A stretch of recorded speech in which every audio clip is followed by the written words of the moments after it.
talk about the two backgrounds that may lead to autism. So genetic and environmental factors. So these works that I'm gonna present today is combination of what I did at MIT and what I'm doing right now at the Hebrew University. And I think the uniqueness of this work is that it combines a multidisciplinary fields, meaning it combines proteomics with computational biology, with pharmacology, biochemistry, biological, and at the end, behavioral studies. And I'm going to talk about all of it right now. So my talk is going to be split into three parts, actually. The first part, I'm going to talk about the genetic background, specifically on SHANK3, and I'm going to explain in a minute on this mutation and how it may lead to autism. The second part would be how environmental background may lead to cognitive alterations and whether it is connected to autism spectrum disorder. And at the very end, I'm gonna talk about our future vision at at my group at the Hebrew University and what we are gonna do in the near future and in the far future. So a little bit of background on autism. Autism is associated with a lot of behavioral deficits such as social impairment, anxiety, epilepsy, intellectual disability, repetitive behavior. It has a high prevalence, 1 to 100, and new studies are showing that there is a ratio of 1 to 50 and 1 to 60, the prevalence of ASD. It has early onset, has a strong genetic basis, and I'm going to talk about this in a minute. But I think most importantly, there is no effective treatment for autism. So in 2010, Greg Miller in his science paper showed that there is no new development of mechanistically distinct drugs of psychiatry disorder. So I use here depression. There's no development of drugs for depression, for schizophrenia. But if you look at heart disease, there is huge development of new drugs for heart disease. And he's asking, is pharma running out of brainy ideas? And this in terms of showing that there's no actually treatment for autism, and this leads to the talk about the economic burden of ASD. So in the United States, by 2025, it may reach the $461 billion cost. So again, in the last 10 years, there's a huge discovery of new genetic mutations that leads to autism. And this is actually the big challenge in ASD, that there's a lot of mutations. Part of them lead to similar behavioral deficits. Part could be different. Part mutation could be a syndromic A, could lead to a syndromic ASD, and part are not. But the main question that I'm asking, and I'm gonna talk about it at the very end, how different mutations lead to similar behavioral deficits. And in my first work in autism, I have worked on a mutation named SHANK3 that was discovered in 2008. And it's only counts on around the 0.8% of all autism cases. So you can understand now how challenging is research on autism when you are doing years of research on only one mutation. So if we have 600 mutations, it's going to be very challenging for the autism research field.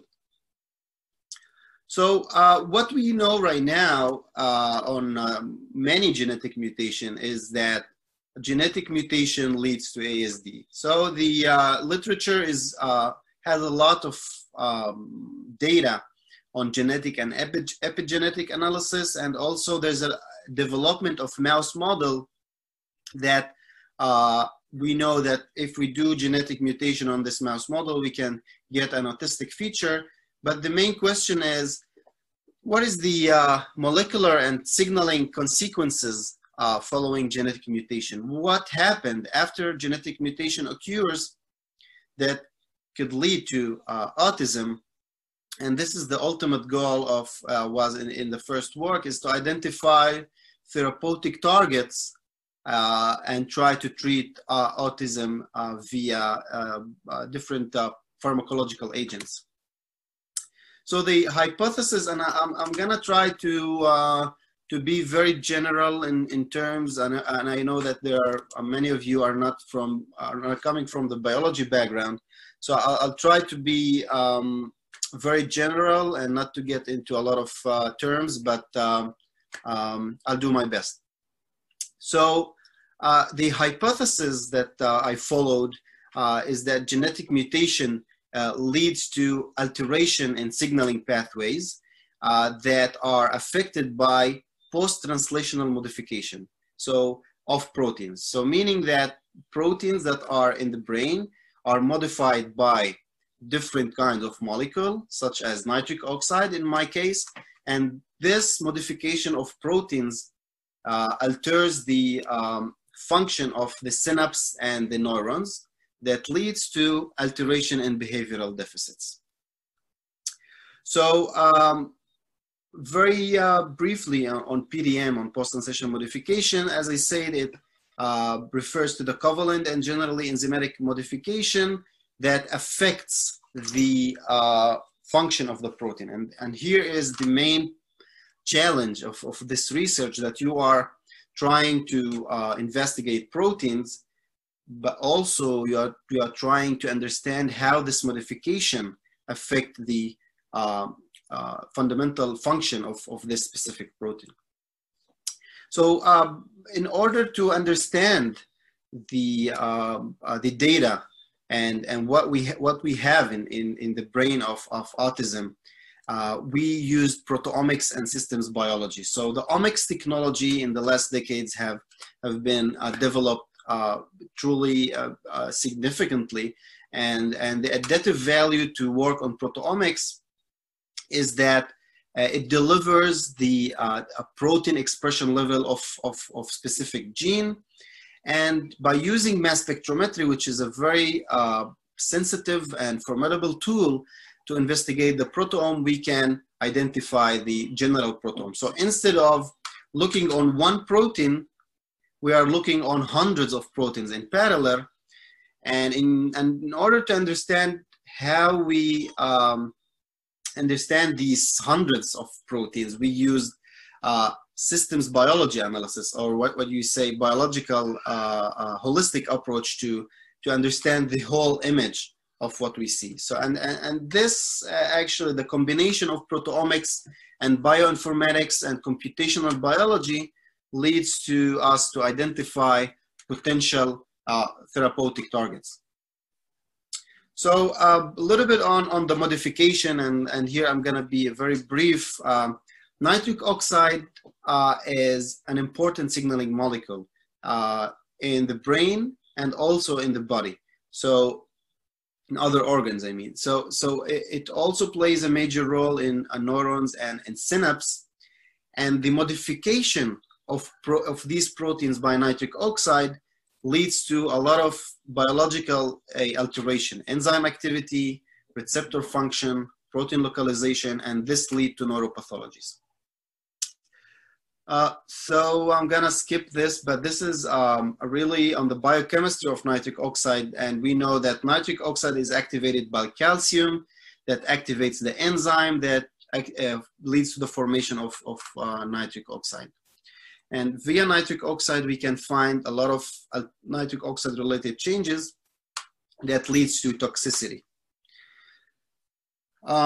So what we know right now on nitric oxide and S-nitrosylation, the literature is dominated by how nitric oxide affect Alzheimer's disease, Parkinson's, all the neurodegenerative diseases, as you can see here in this figure, that S-nitrosylation or nitric oxide affects Parkinson's disease, stroke, Alzheimer's disease, Huntington disease, but there's no evidence in the literature of nitric oxide as a factor in autism. So, and this was actually the first paper in the literature to show this link between nitric oxide and autism. And we have been working on a specific mouse model named SHANK3. So why SHANK3 out of hundreds? So as I indicated at the very beginning, there's hundreds of mutations that leads to autism. Why we worked on SHANK3, and there is a biological relevance for this, is that SHANK3 is a postsynaptic protein that are linked to calcium channels. So knocking out this protein or this gene leads to calcium imbalance that leads to activation of nitric oxide.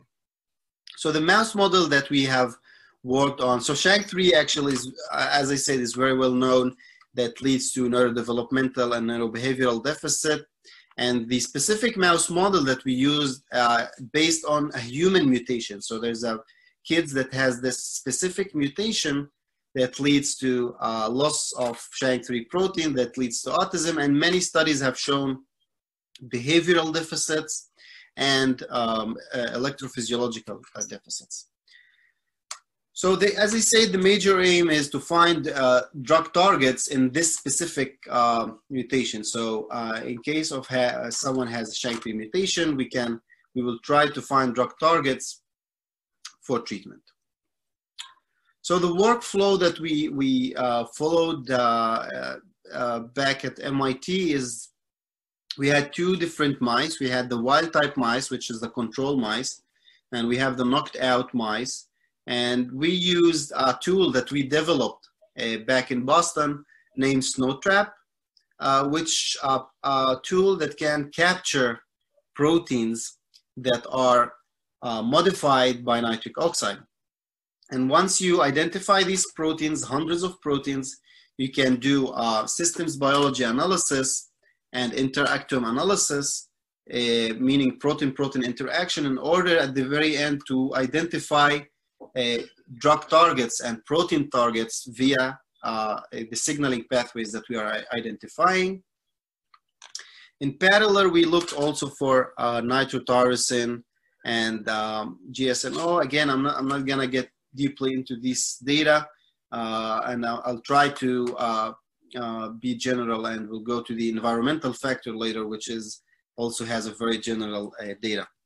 So SnowTrap, it's a tool, as I say, that we have developed at MIT, and it's very innovative and novel method that we can identify just the proteins that are modified by this trap, and it counts maybe 1 to 2% of the whole proteome, which is very challenging to identify these kind of proteins, and this is actually the additive value and the novelty of this work.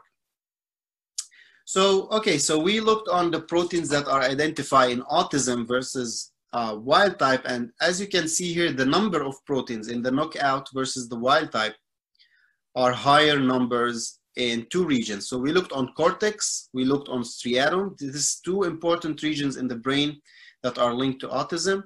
And also we looked on two ages. So as you know, autism is a neurodevelopmental disorder. So we looked on two different ages. So we looked on juvenile mice and we looked on adult mice. And in all of the cases, we can see increase of the proteins that are modified in knockout versus wild type. And also with the protein, so that here you can see there's shared proteins between the knockout and the wild type. And also with these guys, we can see differences in the values between wild type and knockout, meaning that in addition that there are different in proteins identities, they are different in the quantitation of the proteins that are shared between wild type and knockout. In addition, we find a lot of nitric oxide related differences, nitrotyrosine that indicates cell toxicity. Nitric oxide synthase, the enzyme, we didn't find differences between the levels, and and also localization of this enzyme. We didn't find differences between wild type and knockout. It's located in the cell body of the neuron. And finally, we identified GSNO, which is the proximate molecule that are related to nitric oxide. So we found a significant increase in the cortex in the 2 ages. So this, the data are supported by a lot of literature work, and the last one was in 2018 in China. They took post-mortem brain tissues of autistic kids, and they found there are increase in nitric oxide, specifically in nitrotyrosine. There is increase of oxidative stress, which is linked to calcium. And a lot of reviews and work linked calcium to autism. So we are talking about two main parameters, calcium and nitric oxide. So following this, we try to understand what are these proteins mean? What are the proteins that are modified by nitric oxide, how they are linked to autism. And this is why we did what is called gene ontology analysis. So the software actually takes the proteins and cluster them by their biological function. So as you can see here in the juvenile and in the old mice, we find processes that are significant and are linked to autism, such as synaptic vesicle cycle, nervous system development, and calcium signaling pathway.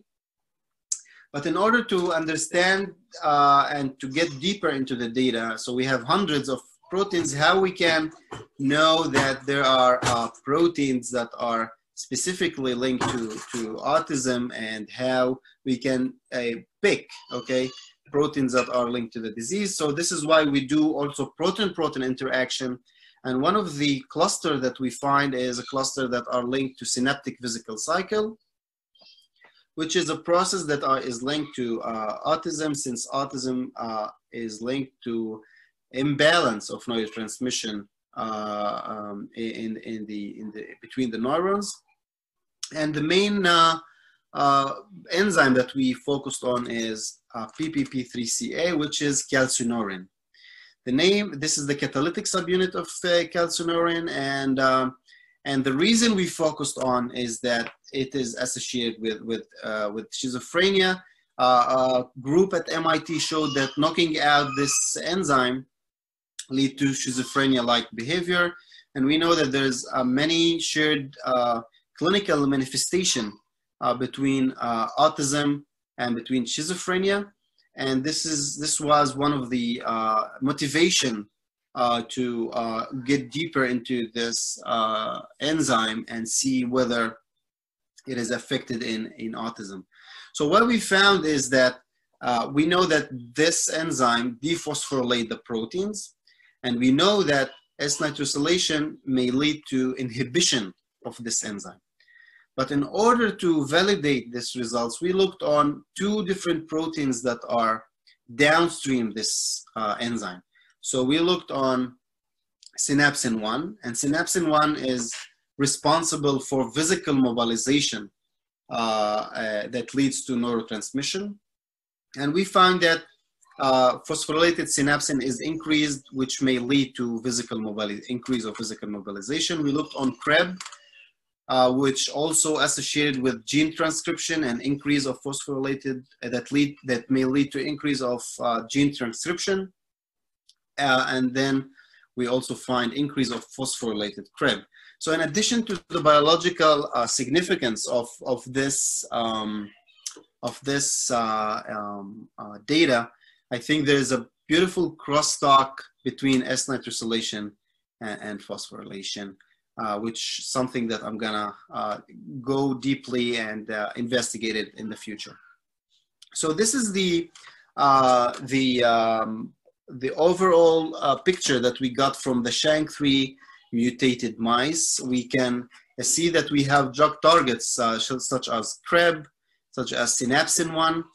We also find several other proteins that are dysfunctioned by nitric oxide. And I think the the summary, we found that nitric oxide is involved in this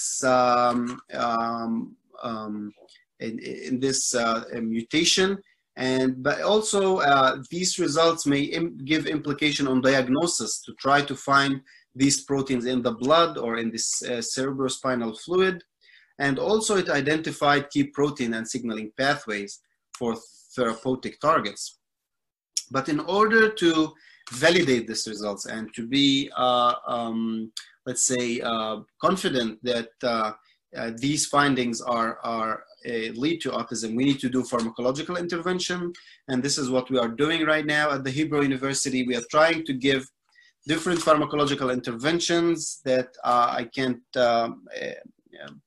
talk about it at the moment because of confidential reasons, but we are trying to do pharmacological interventions for the SHANK3 mutant mice, and this would be followed by behavioral studies. So one of the behavioral studies that we do is that we do elevated plasmase. So we put the mice here, and then we see whether he has over anxiety. So if the mice has over anxiety, so he will enter, or he will enter. Actually, we are working on male mice, enter into the closed arm. So this is one of the tests that we do. We also work on elevated T-maze, which gives alternation decision.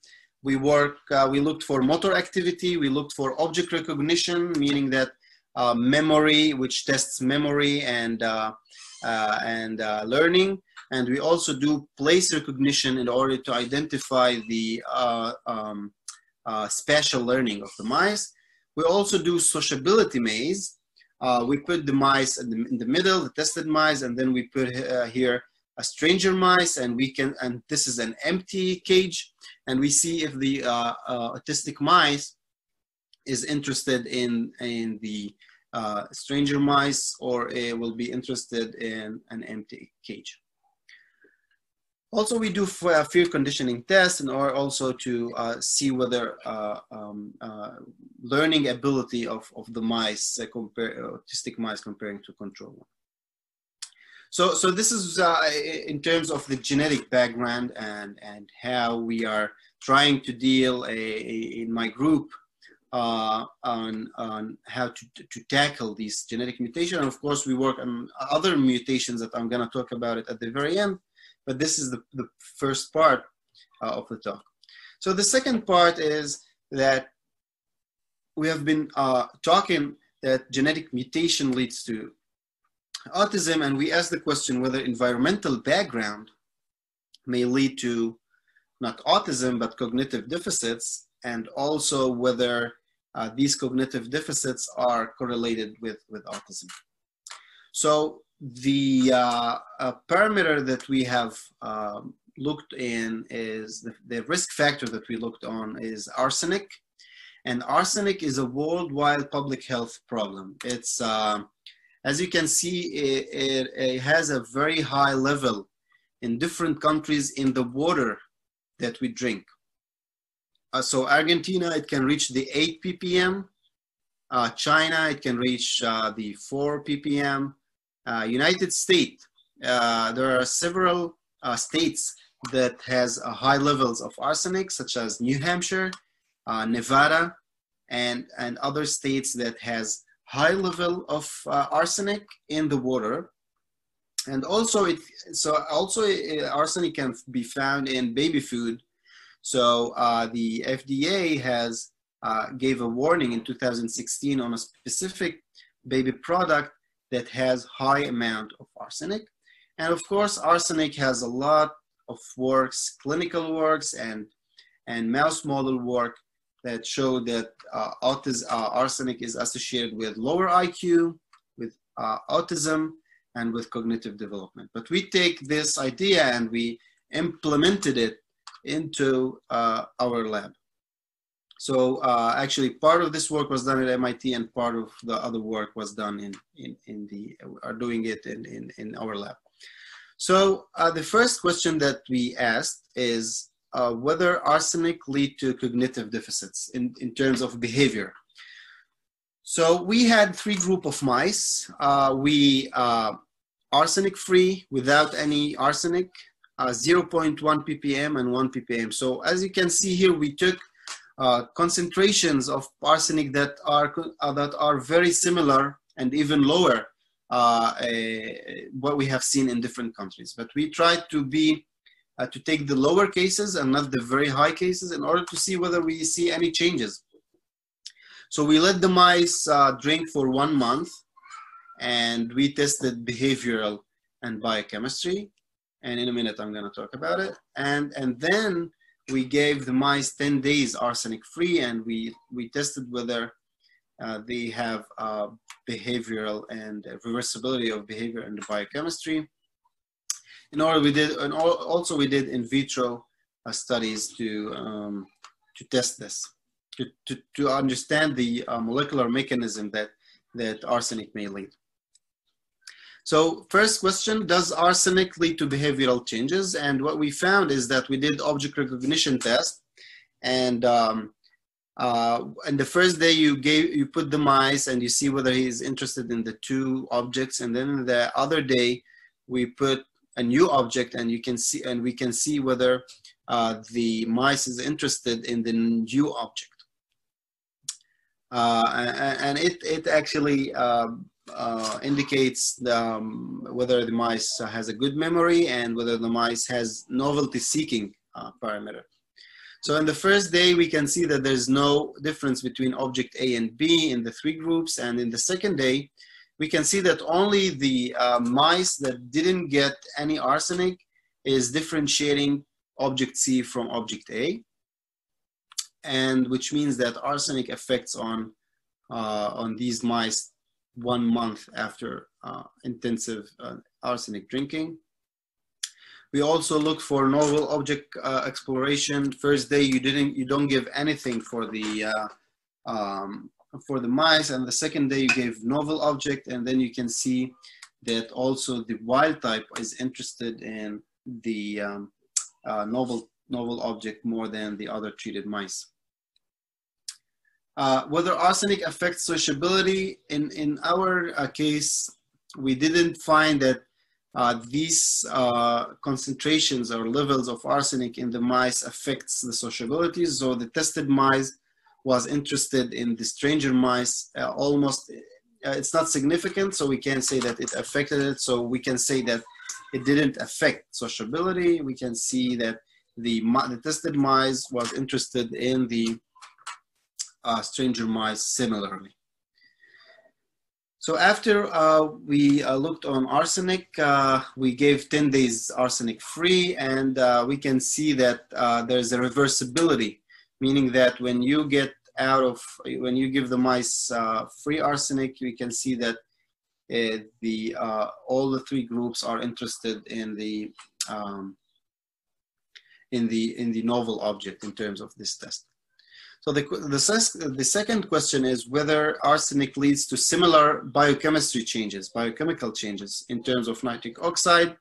So we looked on the S-nitrosylate proteins that were modified by nitric oxide. We find that there's increase of the number of the proteins in the tested groups. And also we did gene ontology analysis that showed that these proteins are associated with processes that are linked to neurodevelopmental disorder. And when we give arsenic free, we tested the biochemistry in these mice, and we find that there is reversibility of the nitric oxide. And also when we did gene ontology, we got just general biological processes and not synaptic and neuronal processes. So we take these proteins that were identified, followed arsenic treatment, and we tried to look whether they have similarities with autism. So we looked on the proteins that are shared between arsenic and SHANK3, and we find processes that are significantly enriched by these proteins, by the shared proteins, and this could indicate similarities in terms of the biochemistry between arsenic treatment and genetic mutation. And at the very end, I'm not gonna get into it. I think we have, yeah. So what is the molecular mechanism? I'm gonna be very brief here. And in this work, we have found that arsenic leads to increase of calcium and increase of nitric oxide. We also find that arsenic leads to increase of 3-nitrotyrosine, which also linked to cell damage and cell death. And we did pharmacological intervention. We found that nitric oxide inhibitor decreased the apoptosis and decreased arsenic toxicity.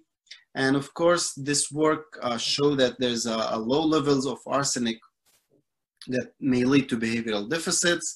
We find similar pathways between the disease, the arsenic and the Shank3 mouse model, and we find that calcium, nitric oxide, and apoptosis are involved in the mechanism of cognition. So this is in terms of the environmental background study. And now I'm going to talk a little bit about the future vision and what we are going to do at the ML group in terms of autism. So as I indicated at the very beginning, there's hundreds of mutations that leads to autism, okay? And the question that I'm asking, whether part of these mutations lead to same behavioral deficits, same phenotype, whether there is a shared molecular alteration between the different mutations. So, and in case we find these differences, and in case we can try to give same treatment, if we see reversal, so it can give a solution for this specific mutation. So I'm gonna show you a video that I did, and to show you what is my plan. So our plan is trying to look on 3 different mouse models. Each mouse model has one single genetic mutation in a synaptic protein. And we're gonna try to look into the brain, into the molecular and the cellular level, and trying to find alteration between, similar alteration between the 3 different mouse models. And mainly we're gonna look on proteins and post-translational modifications, such as S-nitrosylation and phosphorylation. And at the end, we wanna try to find a similar alteration for the 3 different models, and hopefully to find a similar treatment for the different mutation, which could give us indication whether these 3 mutations are similar in the molecular mechanism or not, and we hope to get phenotype reversed. In our lab, we work on clinical samples. We have currently, I'm going to talk about this project with Dr. Adi Aran. We have blood samples that we are trying to find biomarkers and understand the pathophysiology of autism. So we have 3 groups: autism patients, autism plus medications, and a control group. And we are trying to see the differences in terms of proteins, whether the autism has a different proteome levels in the blood. And with this, we can try to identify biomarkers in the blood. So in order to understand autism in terms of, there's a lot of other factors that affects the differences in, for example, sex differences. So we're trying to, not in autism, but in a wild type mice, in a very healthy mice, to try to understand the differences in the, between males and females, and then we can implement this into autism. We can see here in this study that is still not published that the females and males has a different modified proteins that enrich different biological processes. We're also looking on how aging affect brain, and we find that the adult mice has a different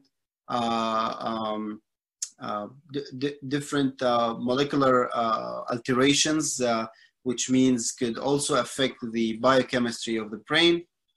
And these all things we are trying to identify nowadays in the lab, in addition to the work on autism. So this is what we do at the ML lab. We are trying to work on to understand healthy states, molecular mechanism on healthy states and diseased state in the brain. We work on big data with computational biology in order to understand the cell signaling in the neuron. And at the very end, we're trying to do drug targets and followed by behavioral studies and trying to do a biomarker discovery in order to identify biomarkers for the diagnosis of autism. So before I finish, I wanna start thank the MIT side. I wanna thank the Steven Tenenbaum group. This is Steve Tenenbaum, one of the, I think, senior scientists in the world that are involved, that was involved and still involved in nitric oxide. And in the 70s, he was the one that discovered that nitric oxide is produced in mammalian cells. It was one of the greatest time for me and for my family to be in Boston and to be in such a great institution with the Tenenbaum Lab. I want to thank the Stanley Center for Psychiatric Research, which they are doing a great job on autism, schizophrenia, and they are actually, this center is in the Broad Institute of MIT and Harvard, which I was affiliated to. With the Shang-Tri work was collaboration with Goping Fang in the McGovern Institute, Stuart Lipton in San Diego. We are still working with Stuart on post-mortem tissue of Alzheimer's disease. We're trying to find mechanisms and drug targets for Alzheimer's disease with San Diego. There's another work on Alzheimer's disease that I didn't show here, but also we collaborate at the Pickwer Institute of MIT with Professor Liwei Tsai. And of course, I want to thank the funds. I also want to thank my group now at the Hebrew University that are working very hard to get data and do some challenges with different biological questions. And I want to thank you for listening. I want to say that we have open positions for masters and PhD and also postdocs. You can follow us on Twitter, and you can follow us on the website. And I want to thank you for listening. Thank you so much. We love to clap hands, Haytham, but it sounds hard when everybody is muted. At this point, oh, Judah, that's very cute. That's very cute. I am actually going to mute myself now. And anyone who would like to ask a question on this amazingly rich talk that we've had, and it can be the most simple thing, to talking about the connection between those protein pathways that were discussed here and behavior, and it can be between the different areas of study. But Haytham, I'm going to let you decide, to answer the questions as they come up. And yes. Once again, thank you so much. Yeah. Any questions, guys?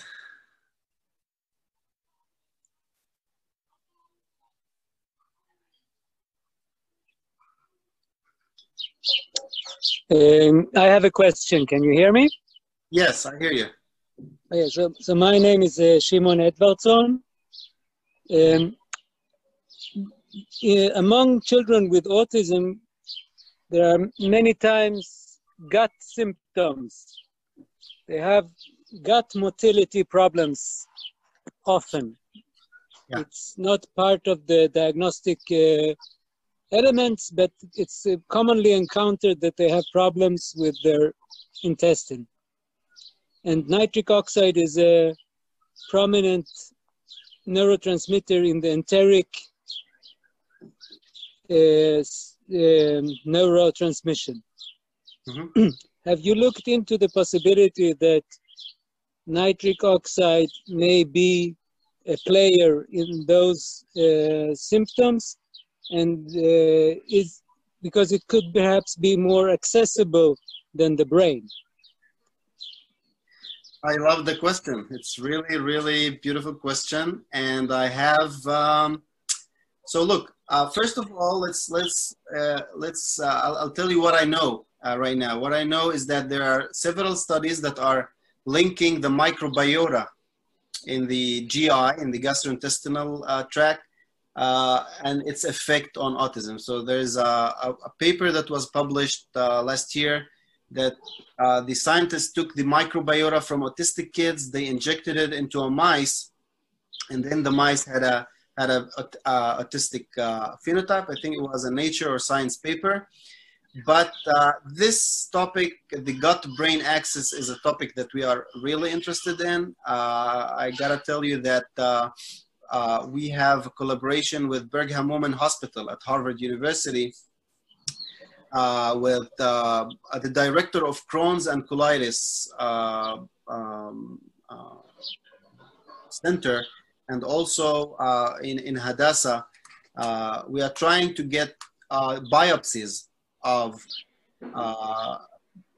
kids that has autism and has in the same time bowel diseases, and try to see the link between the gut and the brain. And specifically in the gut, we are trying to see the involvement of nitric oxide.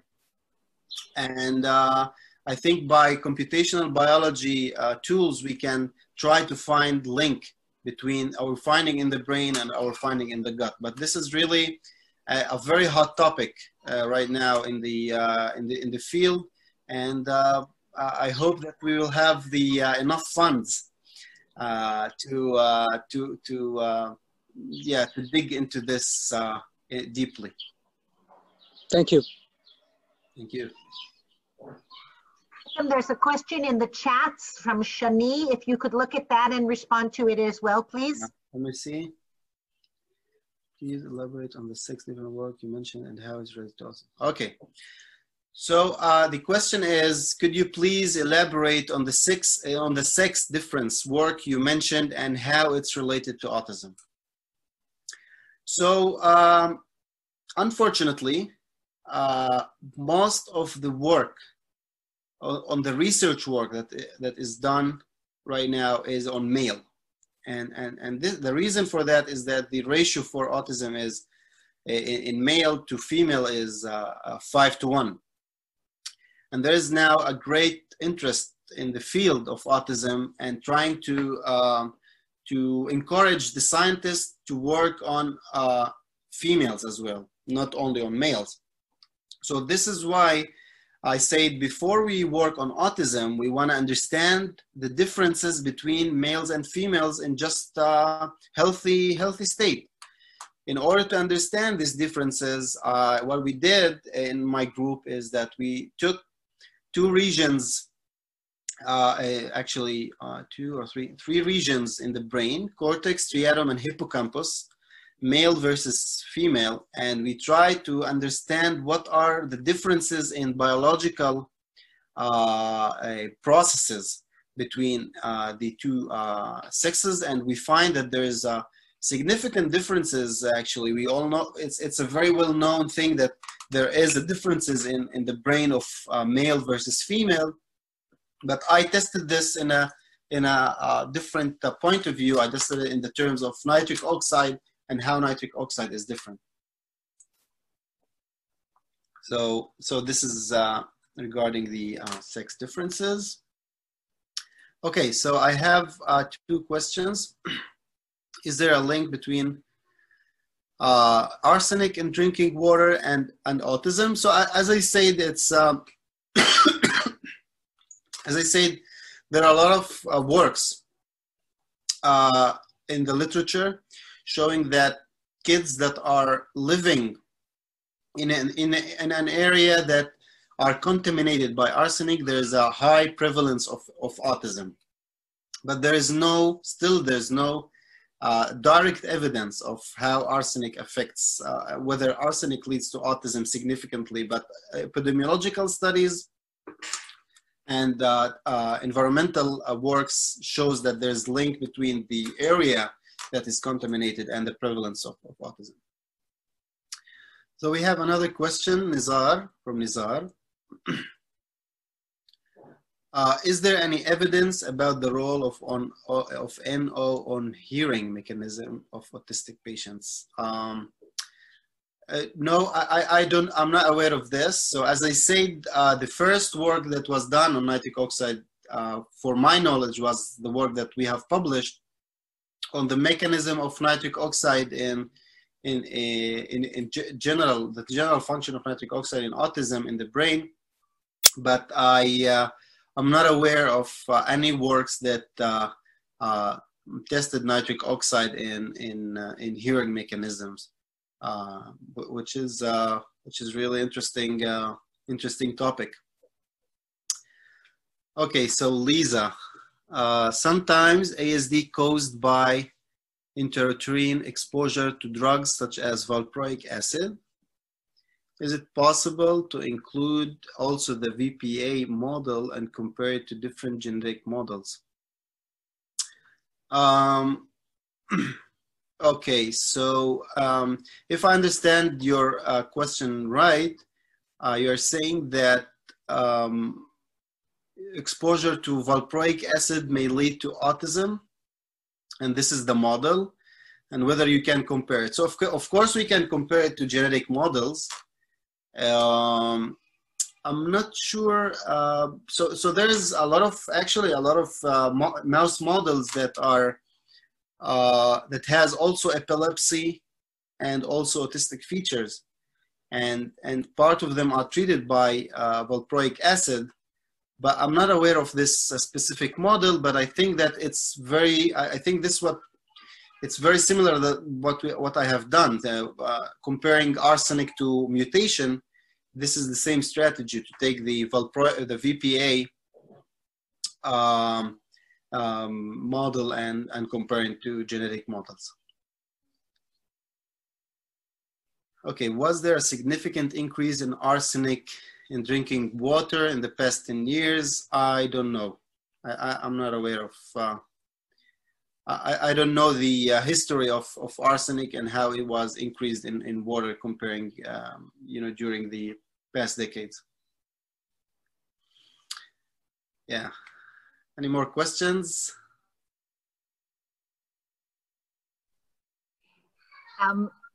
I actually would like to know a little bit more clearly if you can be more specific about the molecular pathways that you were talking about and the behavioral manifestations, and why specifically you chose the object recognition and the responses, the behavioral responses that you did. Okay, so so the strategy that I follow right now is that the combination, the multidisciplinary tools that I'm using, proteomics with systems biology, the goal is to identify signaling pathways. So one of the signaling pathways that we identify is CRIB signaling. So CRIB signaling, we find that there is increase in CRIB signaling in the SHANK3 mutated mice. And this is why we think that we wanna intervene this signaling pharmacologically. So we give pharmacological intervention to these mice, and we try to see whether we see reversal of the autistic phenotype. And we do behavioral tests. One of the behavioral tests is object recognition, because I think that object recognition tests novelty seeking.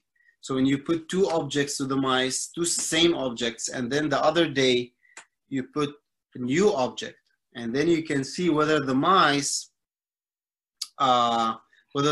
is interested in the novel object. So it's kind of indication of one of the autistic features, whether the mice is interested in new object and not in an old objects. So Ranan is answering Mayor, and he says no, and there are also no good epidemiological evidence for links between exposure to arsenic and risk of ASD. Yes, as Haytham said. I have a question. Is there an experiment like on the mouse's social experiment, and people the experiment when you put a person in a room and he can choose a empty room or a room with a person in it, like the ways, social ways. I didn't get the question. Can you repeat it?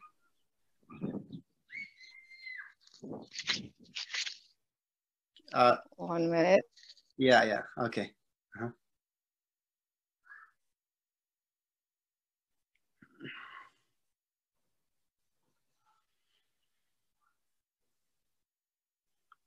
Anyone else have a question in the meantime while we're waiting for Arit? Here, Mayor has just written you a question. Why don't you deal with that first?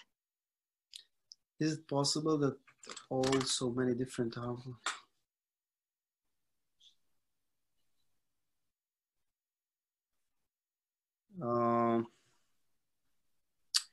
So if I understand your question correctly, you're saying that maybe these toxicants can lead to other diseases in the brain, a general disease of the human brain. So, a lot of studies have shown that there is a lot of shared mechanisms between different brain disorders.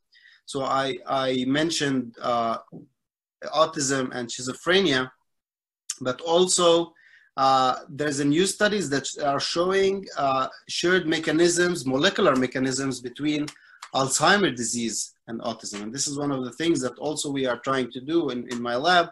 And because there are some shared clinical manifestation between different diseases.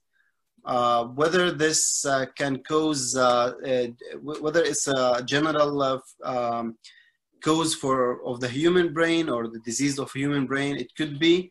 And this is one of the main questions that I'm trying to answer by comparing different models. In my case, different autism models, but in the future would be comparing autism with arsenic and Alzheimer's with arsenic and all these combinations.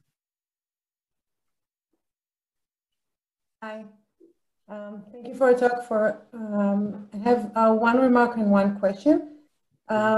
As you said, when calcium is increased in the cytoplasm, then NOS is activated. Mm-hmm. And you also mentioned many genetic mutations. Do you know how many mutations are related to calcium regulation in the cell? It may be so many, sorry, related to so many mechanisms inducing calcium increase in cytoplasm. And it can be either calcium channels, voltage gated or ligand gated calcium channels. It may be related to exchanging calcium and sodium inside and outside of the cell.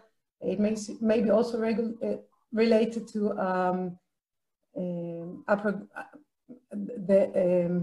the SR and the storage of calcium in the SR. Do you know how many mutations are related to calcium? Yeah, look, so a lot of proteins are scaffold proteins that are mutated, okay? So these proteins are linked to autism. These proteins are linked to calcium channels. I don't know whether all these proteins were investigated by different groups, but I agree with you that calcium is a very general target that can involve, again, not only autism, but other diseases, other neurological diseases. And this is why it could be one of the targets to try to manipulate, but it is a very general target that it's very hard to pinpoint it. And again, regarding whether calcium is involved in different genetic mutation, it depends on the protein. I think if the proteins is scaffold with calcium channels, and if you knock it out, so it can affect the calcium. But again, it needs to be further investigated specifically for each mutation. Right. Okay. So also, thank you. You said that there are not only you but other people. You said that there are some common mechanisms between autism and other neurological diseases, and we know that, especially with schizophrenia. But people with autism are being treated with antipsychotic drugs. And the treatment with antipsychotic drugs for autism is not to treat the autism. It means that the autism features are not being treated by these drugs. And the main reason to treat with these drugs is because they reduce anxiety and they reduce the combat behavior. Right. So, although there are common mechanisms, the antipsychotic drugs are not relevant to the autism treatment or to the autism feature treatment, only to other behaviors that are can be treated at least partially with these drugs. So if I understand your question right, you're saying that these psychotic drugs affect general behaviors such anxiety, such as it doesn't affect the main autistic features, sociability, novelty seeking, and these stuff. So this is why I think this is why the autism community and the autism research community, they are trying to find targeted therapies for autism, and also they are going very specifically, as I said, for specific mutations. So for example, Chang3 has a specific mechanism. We can target this alteration that we find, and we can see reversal of the autistic phenotype. But I agree with you that the psychotic drugs are used as a general treatment for autism, for schizophrenia, and this doesn't reverse the main features of autism. Thank you.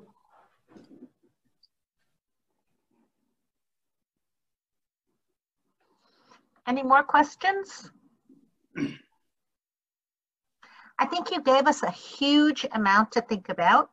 I think that the questions dealing with how specific what you're doing is and where it can come up and how we look at those environmental and genetic pathways coming together is just so amazingly interesting to us. And we will be waiting to hear you again when you have even more results to show us and to tell us about. And I really would encourage anyone who wants to continue this discussion to just indeed Twitter or website or email Haytan, who is always available and doing such amazing work. Once again, everybody can show those little hands on their screens, because I really do want to say thank you so much for this. Thank you. תודה רבה, היה מאוד מעניין. תודה. תודה. Thank you very much. Thank you. Very nice. Nada. Thank you.